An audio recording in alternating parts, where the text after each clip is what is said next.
Hey everybody, in this video today, I'm going to take you through our 3 favorite tools that we like to use at different stages of the UX design process. I am Brittni, and in this video, I'm going to give you a nice overview of some of the really key tools that you're going to want to learn if you're getting into UX design. There are many different parts of UX design that you're going to want to consider, and there's so many tools out there. So we're going to focus on 3 key areas within UX design, and we're going to tell you what the tool is that here at AJ&Smart we prefer to use and how we like to use it. So if you have any questions, anything comes up at all that you're wondering, you can definitely pop everything down below in the comments and we will answer you as soon as possible. So now let's get straight into it. We're going to start with prototyping. Obviously, this is a very key part of UX design, and our prototyping tool of choice is Figma. Now, Figma is really great. We use it on a weekly basis. You can build really high fidelity prototypes with it.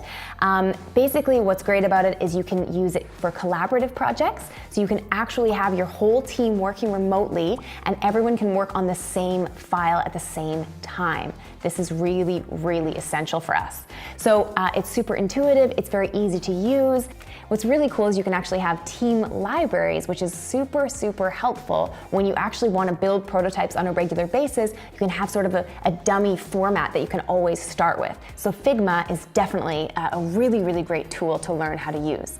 Now, one thing that's really great as well is you can send clients a link to the Figma file and they can actually view it without downloading the actual tool. So this is super helpful. It's browser-based, super intuitive, easy to use.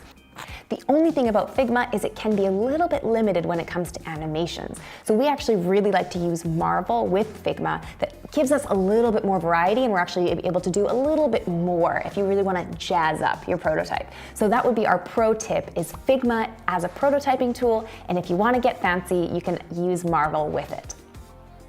Another key area of UX design is, of course, communication. Communication with your team, communication with the client. There's always a lot going on and a lot of things to organize, so having a good communication tool is really important. The one that we use internally is Slack.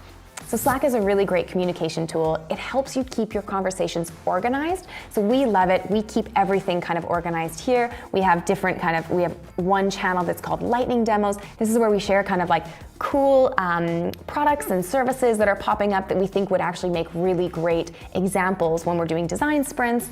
We have interesting links. This is kind of similar, but it's more like product, industry news, that kind of stuff is going on in here. We have like a really nice company moments area where we actually post photos and just like, it's a bit more goofy. But you also have like our sprint delivery. We have like basically every team has their own sort of channel where they're actually sharing news. So it's a really great tool to use if you want to keep up to date with what's going on in your team and across your company.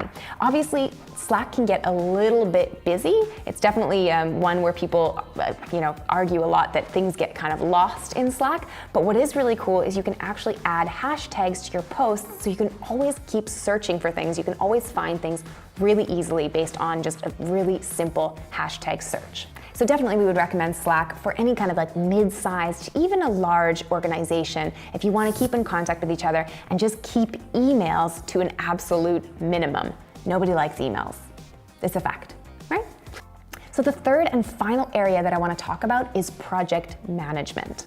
So obviously for UX designers, project management is very, very important. Usually if you're in UX design, you'll be working with a client. You might be working on several different projects with several different clients, and keeping everything organized can get a little bit daunting.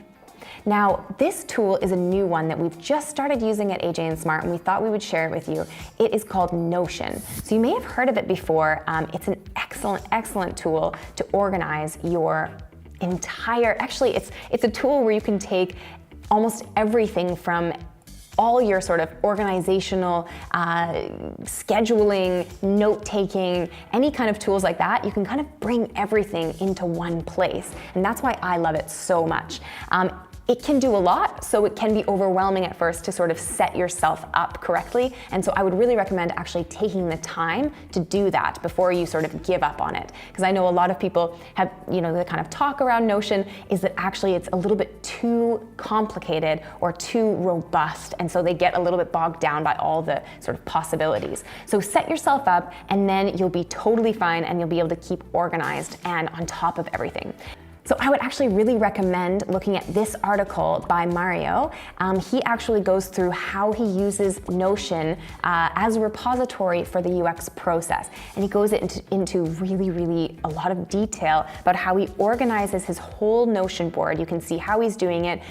He has his Kanban board in here. He has literally personas. He has the whole UX process all in Notion, and he's come up with a really great way to organize it. And I would argue it might be better than the way that we're organizing it right now. So I would definitely check out this article. He also has some really nice videos that take you through how he's actually done it. So you can even start here and then kind of optimize it and change it for how it would work best for you. But I would really recommend giving Notion a try. It's so flexible that you're really able to do everything in it. Right now I have my calendar in it, I have my to-dos, I have my planning, I have my meeting notes, I have absolutely everything I need in this one tool, and it's just such a relief.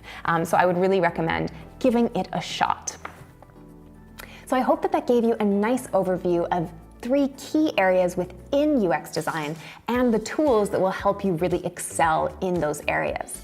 These are our 3 favorite tools right now. They're changing all the time, but we definitely want to hear what your favorite tools are. So what is your favorite prototyping tool? What is your favorite project management tool? And what are you using to communicate with your teams? We'd love to know, so please let us know in the comments. Also, if you liked this video, if you found it helpful or interesting, please like the video. We'd really appreciate that. And just, if you have no questions, but you're just like, hey, that was good, you can also just say that in the comments. We love to read those too. Thank you so much for watching. If you'd like to catch us on other channels, we have many of them. One thing you should definitely do is follow us on Instagram. We're giving you daily behind the scenes of our agency here in Berlin. As well, you can obviously listen to our podcast. Our podcast is called Product Breakfast Club. It comes out every Monday and it's giving you all kinds of industry news. It's super fun. It's hosted by Jake Knapp and Jonathan Courtney. Also, another thing you can do, is it too many? 3 is a lot, but either way, you can also sign up for our newsletter. Our newsletter is coming out every 2 weeks. It is not spammy at all. It gives you lots of good information, lots of knowledge. Basically, we're taking all the cool stuff that's going on in tech and product, and we're putting it down into a nice little concise package just for you. So definitely sign up for that down below as well. Thank you so much for watching, and we'll see you next time. Well, don't touch my hair, Don't touch my Callum. hair. That's exactly Whatever you right. do, don't touch my hair. Is that a song? It is not. Yes. I'm Brittni, and in this video, I'm going to take you through some of the... No. Okay, good. Our pro tip... So our pro tip for a prototyping tool is definitely... So what else should I say? Is that okay?